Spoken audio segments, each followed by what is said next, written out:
Hey folks, bragging, hyperbole, outright lying, occasionally many of us have done at least one of these things to impress someone else. In marketing we'd call that hype, and there's a time to engage in hype, to perhaps overreach or claim a little bit more than your product or service actually has. But in general it's a really dangerous and bad idea. Let's tell you why. Take a look at the clips.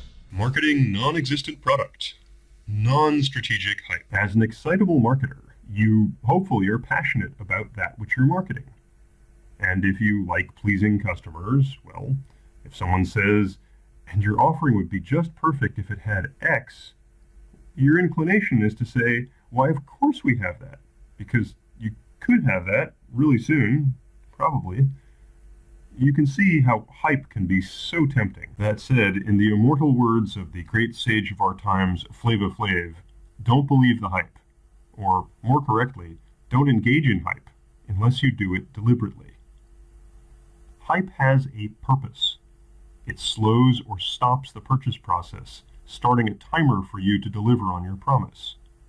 If you deliver the promised goods within the timer time, you've kept a competitor out. If you fail, you stalled your other sales, you've lost credibility, and paid a potentially fatal price. So how should you handle hype? Generally, avoid hype. Understand your customers and sell what you have.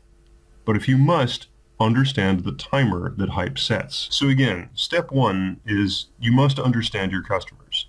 When McDonald's attempted to compete against a high-end coffee chain by replicating the experience, with plush cafes and expensive coffees and fancy names, the effort initially failed miserably because McDonald's traditional customers to whom they marketed expected cheap, fast food in a correspondingly anonymous, uniform, plastic environment. To that point, step two is sell what you have. Don't engage in hype. McDonald's didn't need to market a high-end experience. They could compete on verses instead of incremental. Hyping a high-end coffee experience to their current customers was not only unnecessary, it was actually disconcerting. It opposed their current customers' values. The point is, if you must use hype, you should do so strategically. Only use hype if you're backed into a corner. If you're engaged in a life of or death of your business struggle with a direct competitor, and the deciding factor is whether you have a certain offering that should be part of your core offering and you're just late, and you believe you can deliver that offering in the relevant time frame. For example, think of, my restaurant needs to offer desserts in the next month or I'll lose all my diners to the place down the block. Under that life or death struggle situation, and you just need a little time, that's when you use hype. Hype is all about making a promise with a time frame and an incentive. For example, we'll have desserts in the next few weeks, here's a coupon for 50% off your first one.